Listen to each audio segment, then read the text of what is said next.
It is so precious for us to be here, the presence of the Lord, and to be able to bless the child and dedicate Hannah Eileen in the presence of the Lord. Amen. And we pray that God would continue to bless her and lead her throughout. And now we are going to prepare our hearts and our minds as we get ready to meditate the word of the Lord. Amen. So let's all join together, and for a moment, let's close our eyes and ask the Lord's grace and the Lord's mercy that we, as we meditate upon His word. His word is powerful. His word is living. His word provides us all that we will need. The Bible says He sends His word and He delivers them. He sends His word and He heals them. That is why His word is all powerful. Right now, we are going to surrender ourselves as we meditate upon His word. Let's all close our eyes and ask God's guidance and mercy as we pray, as we meditate His word. Father, we surrender, O Lord, this time in your mighty hand, O Father God. We pray, O Lord Jesus, Lord, let the words of my mouth and the meditation of our heart be acceptable to you, O Father God. We pray today that you will speak to us, O Father God. Send your conviction, O Father God. Send forth your comfort, O Father God. Send forth, O Father God, your guidance to everyone who needs that right now, O Father God. We pray as your word goes through, O Father God, there shall be faith, O Father, that will grow in the minds and hearts of those who are listening, O Father God. We pray, O Father God, as your words go forth, O Father God, it will bring an anointing upon everyone who desires that anointing, O Father God. As your word go forth, O Father God, we pray that it shall bring about healing, O Father God, where there is healing that is needed, O Father God. Hide me, O Father. We pray that you would reveal your words and glorify your name. In Jesus' mighty name we pray, Father, for your glory. Amen and amen. Hallelujah.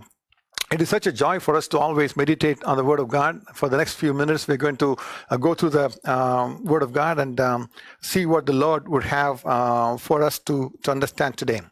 Please turn your Bibles with me to Psalm 146, verse 5. Psalm 146, verse 5. We're going to read that together in Tamil and then in English. Then we will go and share with you what God has placed upon my heart today to share with you all. Psalm 146, verse 5 in Tamil. யாக்கோபின் தேவனை தன் துணையாக கொண்டிருந்து தன் தேவனாகிய கர்த்தர் மேல் நம்பிக்கையை வைக்கிறவன் பாக்கியவான். Happy is he who has the God of Jacob for his help, whose hope is in the Lord his God. The Bible declares very boldly that happy is he who has the God of Jacob for his help. If you have the God of Jacob for your help, you are blessed, the Bible says. As we see in the entire Word of God, all the places where God has revealed himself, he has always been so happy to call himself the God of Abraham and of Isaac and of Jacob. When we think about the life of Abraham, we know he was the father of faith.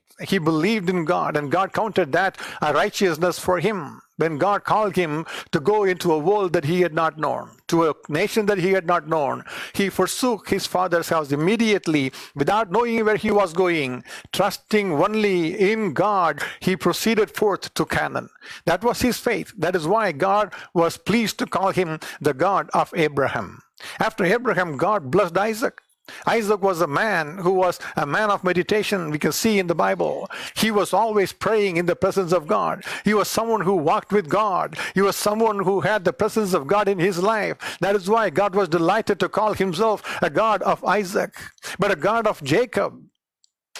That always gives us a pass. Why does God call himself the God of Jacob? Because Jacob, the meaning means deceiver. He is a man who deceived. He was a man who did not walk according to the ways of the Lord. Why would God call himself a God of Jacob? With that question, we are going through this series, trying to understand this God of Jacob in our lives. And as we go through that, the Lord prompted me to continue to meditate about Psalm 146, verses 7 through 9, where what does this God of Jacob do? It's written in many different forms. So we're going to meditate one by one everything that's been named here in these verses, Psalm 146, verses 7 to 9 together. Children, you have to be ready. I'm going to give you some words in a little bit, so you can send that to Beulah Auntie to see your gift, to qualify for your gift. You have to take a photo. Remember, you have to take the photo of the Bible page where the verse is there, the reference, and send that on Slack or on text to Beulah Auntie so that you can be qualifying for a gift. The first one to send that will receive the prize. And that's going to come in a bit over there. When we read Psalm 146, verses 7 to 9, the psalmist is talking about what does this God of Jacob do for a man? He says, who executes justice for the oppressed, who gives food to the hungry. The Lord gives freedom to the prisoners. The Lord opens the eyes of the blind. The Lord raises those who are bowed down. The Lord loves the righteous. The Lord watches over the strangers. He relieves the fatherless and widows, but the way of the wicked he turns upside down. அவர் ஒடுக்கப்பட்டவர்களுக்கு நியாயம் செய்கிறார். பசியா இருக்கிறவர்களுக்கு ஆகாரம் கொடுக்கிறார். கட்டுண்டவர்களை கர்த்தர் விடுதலையாக்குகிறார். குருடரின் கண்களை கர்த்தர் திறக்கிறார். மடங்கடிக்கப்பட்டவர்களை கர்த்தர் தூக்கிவிடுகிறார். நீதிமான்களை கர்த்தர் சிநேகிக்கிறார். பரதேசிகளை கர்த்தர் காப்பாற்றுகிறார். அவர் திக்கற்ற பிள்ளையையும் விதவையையும் ஆதரிக்கிறார். துன்மார்க்கரின் வழியையோ கவிழ்த்து போடுவார். That is the name of the Lord. That is how God works among us. This is the God of Jacob. So we are going to take each of those aspects of the Lord, what God does among us, and we're going to meditate that in the coming weeks, one every week. And today I want to share some thoughts with you about the first attribute of the Lord Jesus Christ, of the Lord God, the God of Jacob, that this Bible is talking about. He executes justice for the oppressed. அவர் ஒடுக்கப்பட்டவர்களுக்கு நியாயம் செய்கிறவர். Our God is a God who executes justice for those who are oppressed. That is why Psalmist is saying that you have to trust in this God of Jacob. If you need righteous justice in your life, if you are oppressed, he is the one who will take care of you. If you see in Psalm 146 verses 3 to 4, children, you can find that verse and send that to Bilanti if you are able to get to that really quickly. Psalm 146 verses 3 to 4, we see Psalmist is talking about before all of that, he's talking about this God. He is saying that do not put your trust in princes, nor in the son of a man, in whom there is no help. His spirit departs. He returns to his earth. In that very day, his plans perish. A man cannot be of help at all. A man cannot relieve those who are oppressed. A man cannot give justice to those who are oppressed. That is why Psalmist is saying you have to place your trust upon this God of Jacob, who can execute justice for everyone who is oppressed. Tonight, that same God is going to execute justice for you in the case that you have. In the area of problem that you have, in the area of oppression that you have, tonight the Lord will set you free, deliver you, and bless you, and execute justice for you. Because you know why? The Bible says, Psalm 146 verse 6, he is the God who made heaven and the earth and the sea and all that is in them, who keeps truth forever. அவர் வானத்தையும் பூமியையும் சமுத்திரத்தையும் அவைகளில் உள்ள யாவையும் உண்டாக்கினவர். அவர் என்றென்றைக்கும் உண்மையை காக்கிறவர். When he commanded something, when he promised something, he will definitely fulfill that. That is our God. That is the God of Jacob that we need to place our trust on. This evening, will you place your trust on this God of Jacob? Will you place your trust upon him? In all the paths of oppression, he will guide you and he will lead you. Psalm 103 verse 6 says, the Lord executes righteousness and justice for all who are oppressed. If you are oppressed in your life in any way at all, the Bible says very clearly, it is the Lord who executes righteousness. It is the Lord who grants justice for everyone who is oppressed. You may be thinking, there is no one who can help me. Perhaps you are thinking that I am oppressed all the time. People are marginalizing me all the time. No one cares, but there is a God who cares for you. You may be thinking that I am going through in my path of employment, people always sideline me. The promotion that was due for me was given to someone else because of injustice. Someone is watching. That is the God of Jacob. Perhaps you are thinking that in my family, people think I am up to no good at all. No one believes me at all. I'm always thought of as the little guy, a little gal. No one cares about me. But there is someone who cares. That is the Lord who executes justice for everyone who is oppressed. Regardless of how you are oppressed, spiritually oppressed, the Lord will take care of your case. Physically oppressed, the Lord will come through and set you free tonight if you will place your trust upon him. If you are oppressed emotionally, if you are oppressed in the area of employment, whatever area that is, the Lord will stretch forth your hand and he will execute justice for everyone who is oppressed.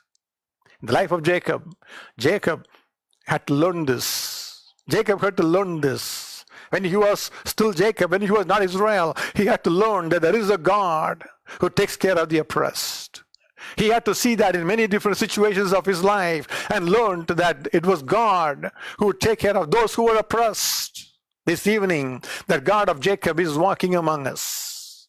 The God of Jacob is here to bless us in a special way. I want to just to touch upon three different aspects of Jacob's life to outline how God manifested himself as one who takes care of those who are oppressed. First of all, Genesis chapter 27, verses 39 to 40. Children, if you can find that verse, please send that to Beulah Auntie so that you can qualify for a prize. Genesis chapter 27, 39 to 40. Let me read in Tamil. அவன் தகப்பனாகிய ஈசாக்கு அவனுக்கு பிரதியுத்தரமாக, உன் வாசஸ்தலம் பூமியின் சாரத்தோடும் உயர வானத்தில் இருந்து இறங்கும் பனியோடும் இருக்கும். உன் பட்டயத்தினாலே நீ பிழைத்து உன் சகோதரனை சேவிப்பாய். நீ மேற்கொள்ளும் காலம் வரும்போதோ உன் கழுத்தில் இருக்கிற அவனுடைய நுகத்தடியை முறித்து போடுவாய் என்றான். Isaac his father answered and said to him, Behold, your dwelling shall be of the fatness of the earth, and of the dew of heaven from above. By your sword you shall live, and you shall serve your brother. And it shall come to pass, when you become restless, that you shall break his yoke from your neck. This was a statement that was being made by Isaac, the father of Jacob and Esau, to Esau, his elder son. To understand the background, you have to go back and see how was Esau and Jacob's life was as they were living with their parents, Isaac and Rebekah. As they were growing in the same household, how were they? How did they live? What was their life was all about? And we see here that from his young age, Esau was the one who was oppressed by his brother. Esau was the older one. He was the elder one, the first one. And Jacob was the younger one. Although they were twins, Jacob was born after Esau was, and Esau was the firstborn. And he was qualified for receiving this special blessing, a choicest blessing from his father. And Isaac loved him so very much. So Isaac said that, well, he is going to go to hunt and he's going to provide for me when I'm old. He makes really good, tasty food for me with all the game that he is able to hunt. So he loved Esau. But Rebekah, his wife, loved Jacob. He was a homebody. He was always home. He was always taking care of things at home. And he was always the one who was a tent maker. He was staying with his mom all the time. So mom loved Jacob. And dad loved Esau. From his childhood, though, Jacob was known as a supplanter, as a deceiver. When he was born, he was known as a supplanter as he was born, holding on to the heels of his brother as he was born, as the mother gave birth to both of them. So he was called always a supplanter. He always was the one who would supplant, he would just replace what was rightfully due for his elder brother in whatever means that he could be. As they were going together, Jacob was saying in his heart that I am going to somehow get this special blessing of this choicest blessing from my father, the Seshta Putra Bhagam, my birthright of my brother. I am going to take that for myself. He wanted to steal that blessing with him. And one day, we see in Genesis chapter 25, verses 29 to 34. One day, Esau came after hunting, was very tired. He was just getting home, and he probably did not catch anything on that day. He was not able to hunt anything. He was coming home, and there was Jacob at home. He was making a wonderful sauce. He was just cooking some soup, a stew. And Esau came to him and said, give me some of the stew that you are making. At that time, Jacob realized his opportunity.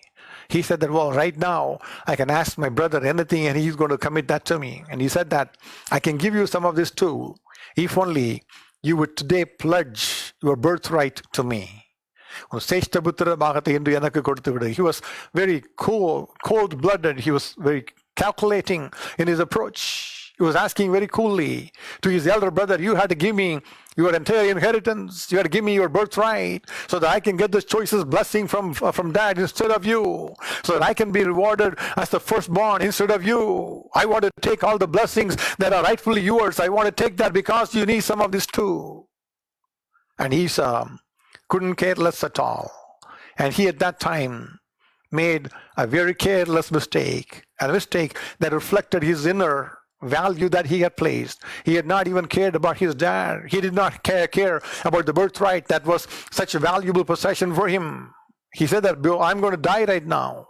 What good is this birthright for me? I will sell that birthright to you right now.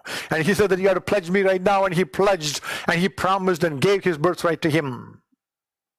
Many times, we just don't recognize the value of what we have. We exchange that for things that we don't have. Let me ask you this question, dearly beloved. Have you exchanged godliness for something else?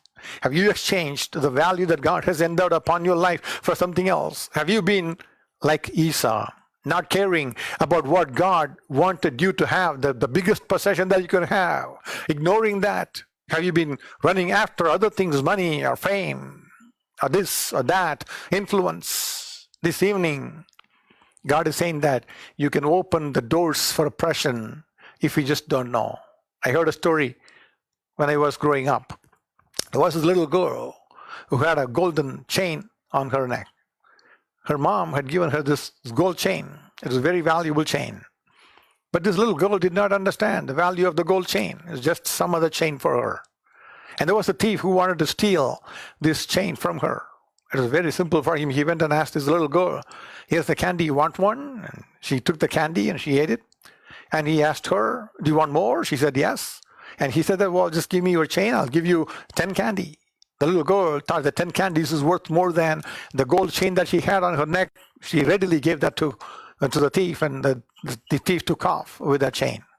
Dearly beloved, salvation is such a wonderful, precious thing that you and I have been blessed with. But many times we have just exchanged that for things that we value from this world. The things that we value, lust, things of this world. We want to take this and take that, and we don't care about exchanging the salvation. Esau made that very big blunder, having exchanged his own birthright to his brother. And he started to open his doors for oppression to come upon his life. And Jacob took that. And the day came when Isaac was very old. The days were coming that he knew that he was very old. He was not going to live long.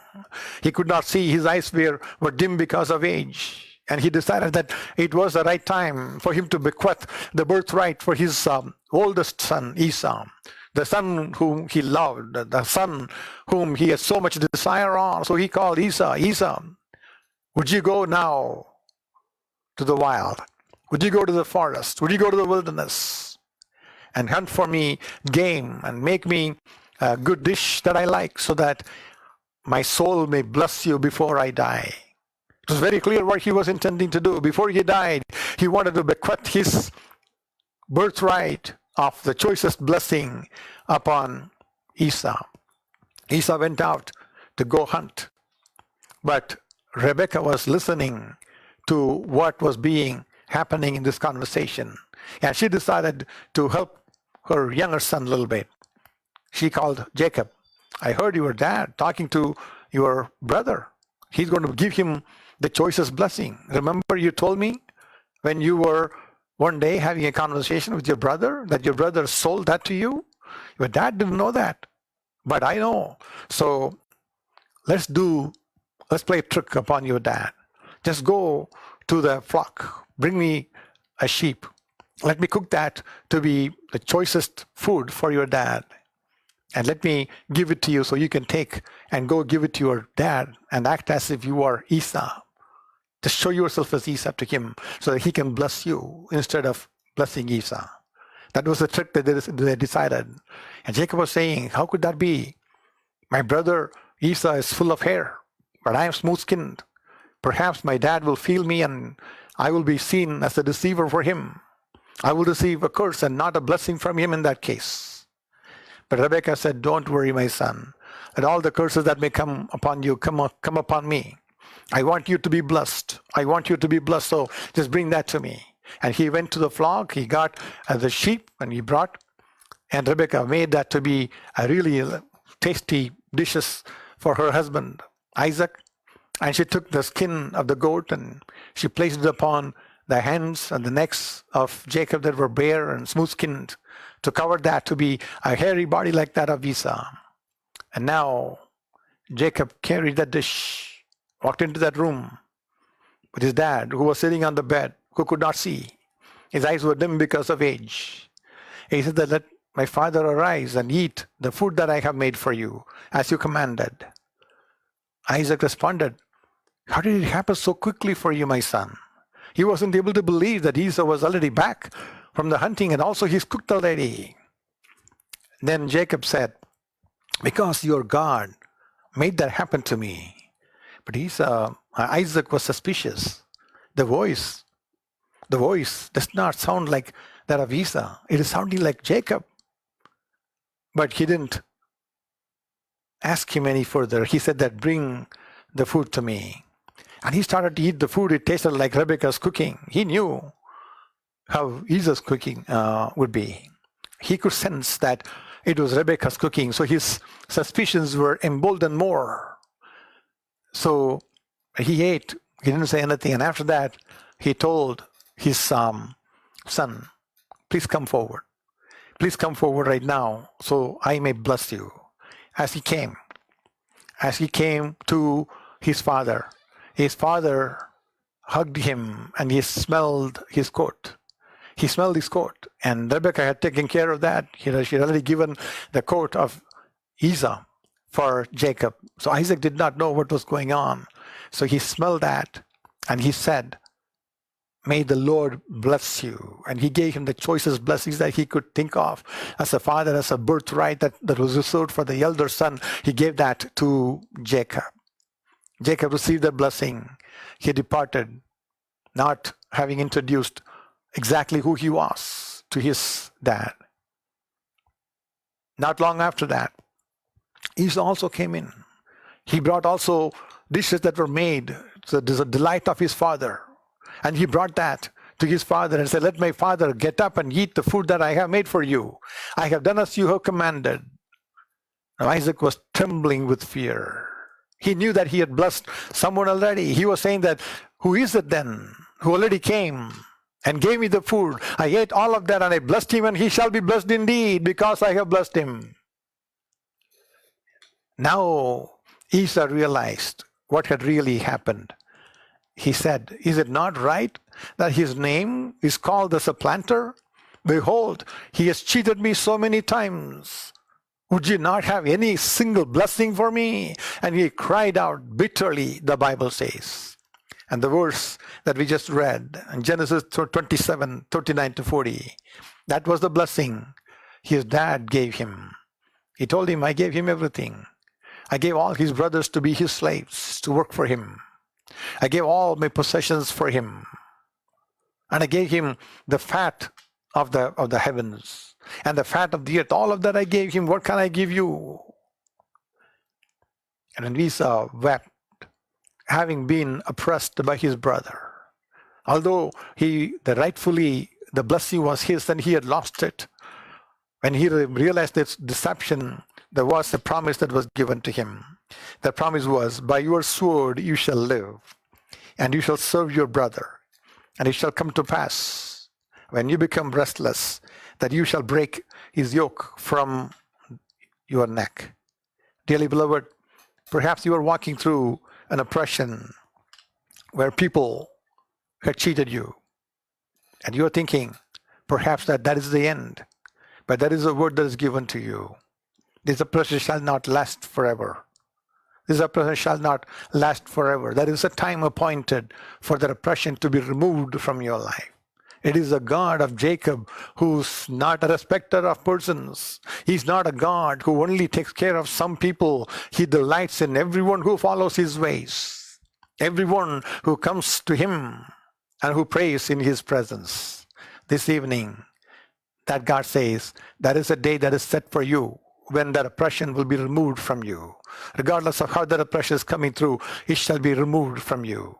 And Jacob came to know about that years later. Esau told himself in his heart, the days of mourning for my father are at hand. My dad is going to die soon. On that day, I will kill my brother. I'll kill my brother. Being oppressed from an oppressed heart, he made that vow. He said, I'm going to kill my brother one of these days. His mother, Rebekah, was so sorry. She wanted to save them both. So father and mother, Isaac and Rebekah, called Jacob, go away for some time. Don't be here with your brother, and go to your mom's brother's family. Live with them for some time and come back. And Jacob ran away to Laban. As he was there for 20 years, 20 long years. For these 20 years, Esau had been keeping his grief in his heart. He knew that he was being oppressed by his brother who was not even next to him. But he was so sorrowful, he was so sad, and he continued to renew his vow to kill his brother one of these days. And finally, after 20 years, Jacob was returning back home. As they came, he started to remember 20 years before what happened. He started to understand and think about what had happened between him and his brother. Now he's coming back home. He's going to see his mom. He's going to see his dad. He's also going to see his brother. At that time, he said that I had to do something to get on the right side of my brother. So he decided to send a messenger and go tell Esau that your brother Jacob is coming after 20 years. When the news was received by Esau, he started to come against Jacob with 400 men, not as just a brother to go come see, but he was coming with a military of 400 people against his brother.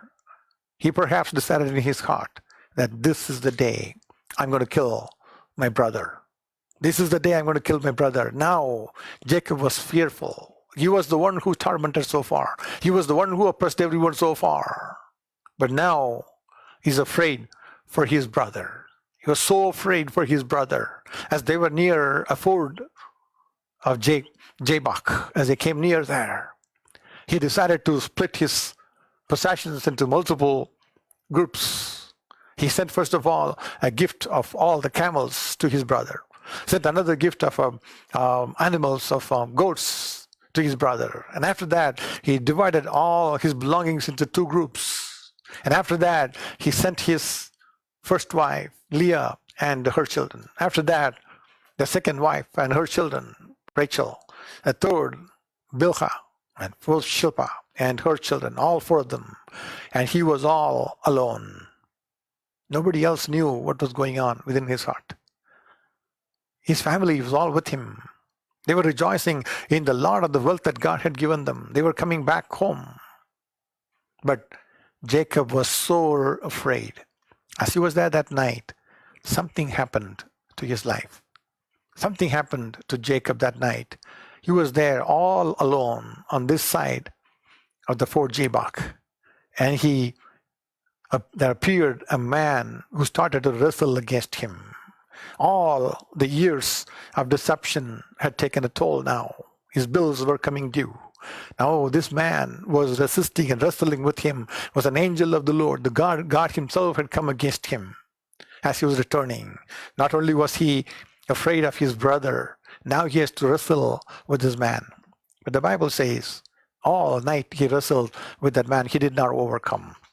The next day morning, as the day was beginning to dawn, the man who was wrestling with him touched his socket of the thigh, and he was not able to walk anymore. At that time, he had a prayer, and he said that, unless you bless me, I will not leave you. Unless you bless me, I will not leave you. Why should he ask for a blessing? It made sense for him to ask for a blessing as he was leaving his father's house. He just had a little rod, a staff in his hand, nothing else. And he said that if you would feed me at that time, he prayed in the presence of God in Bethel. If you would take care of me all these years and bring me back to my father's house in peace, I will give you a tenth of everything that I have. That was his prayer 20 years ago. Now 20 years later, he has such a great blessing of so much cattle, children, wives, a big family. But now he knew that that was not a blessing. It was not a blessing at all. Because in all these 20 years he had in his heart that I am a deceiver. I deceived my brother. I deceived my father. My father asked, what is my name? I told him my name was Esau, but it was not my name. I stole the blessing that was due for my brother. I am a deceiver. The guilt had gotten him for so long. Even though it was 20 years later, he could not let go of that guilt. He could not let go of that guilt. When he asked this prayer to this angel of God, to God himself as he was wrestling, unless you bless me, I will not leave you. That blessing was the spiritual blessing that he was longing for, the peace that he was longing for.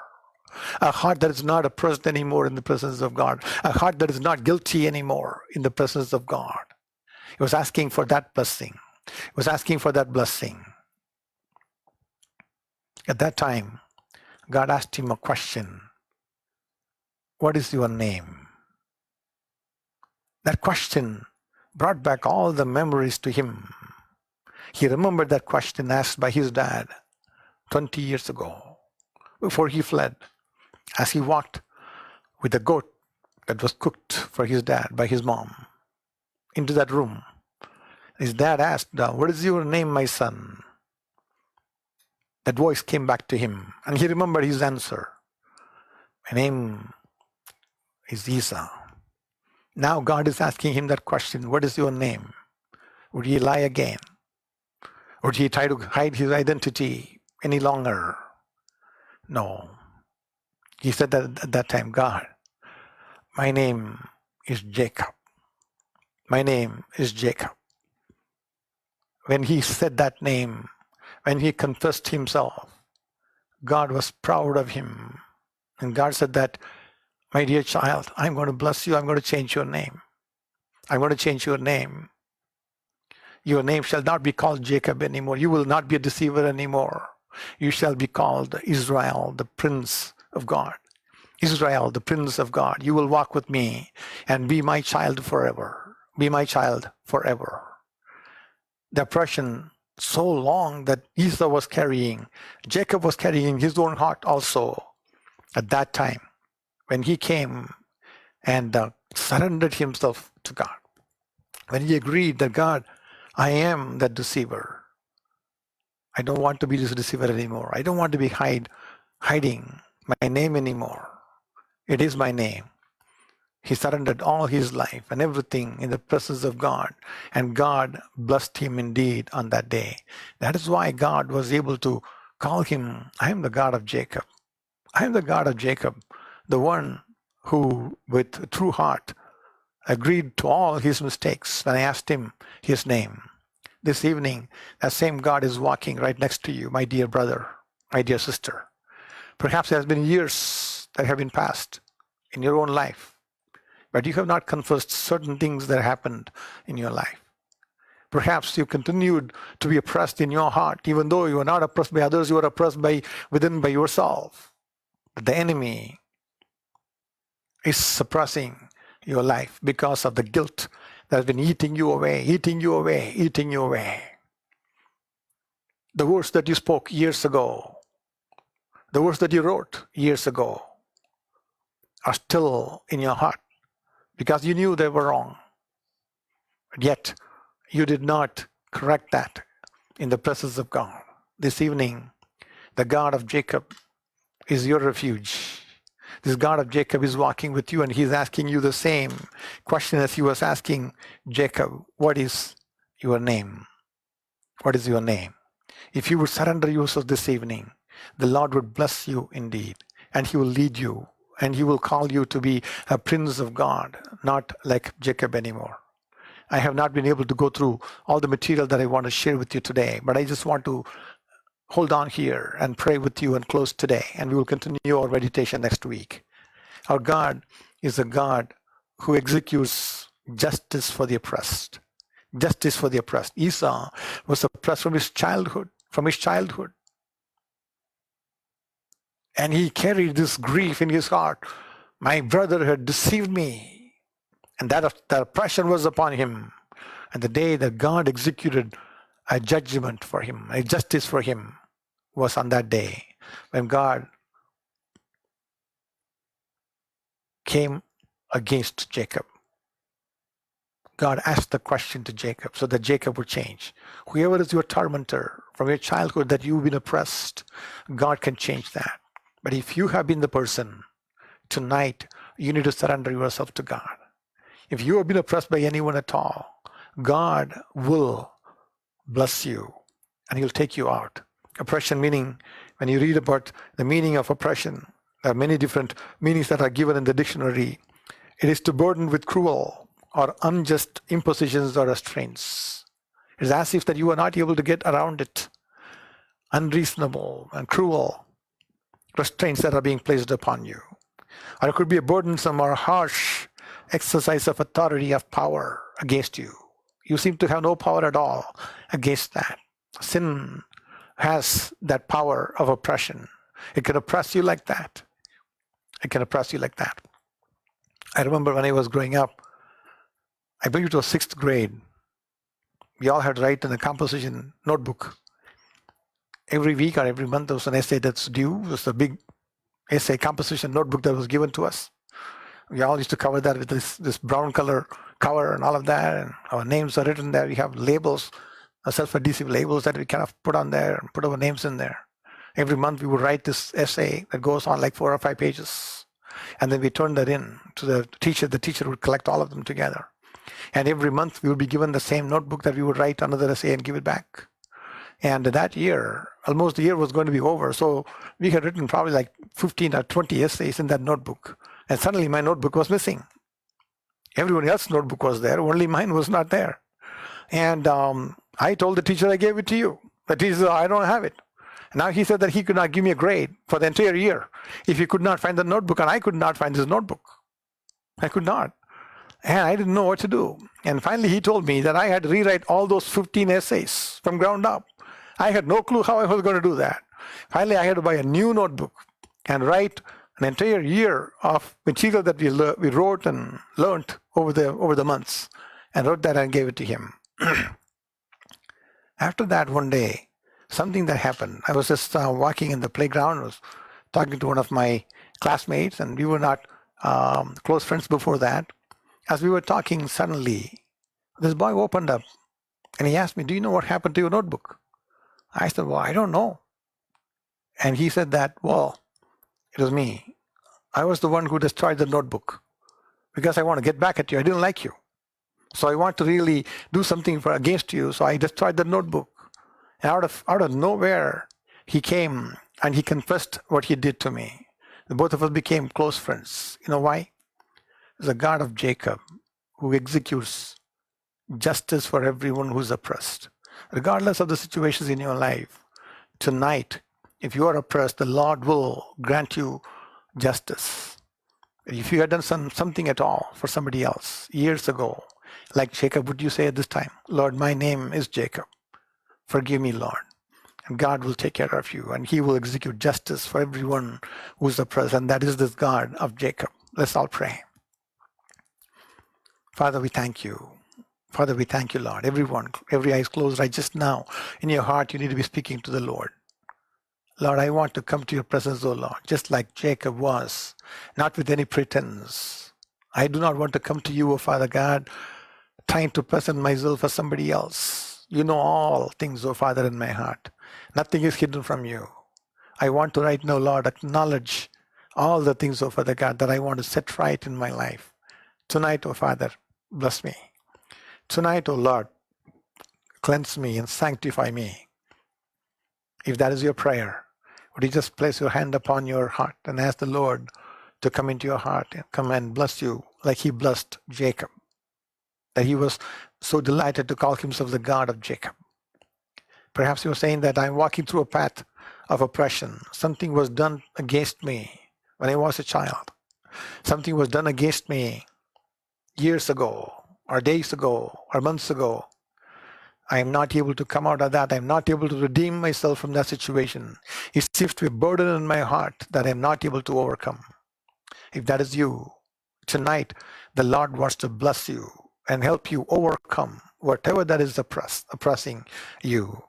Just like it was given to Esau. A day will come when you become restless, you will break that yoke.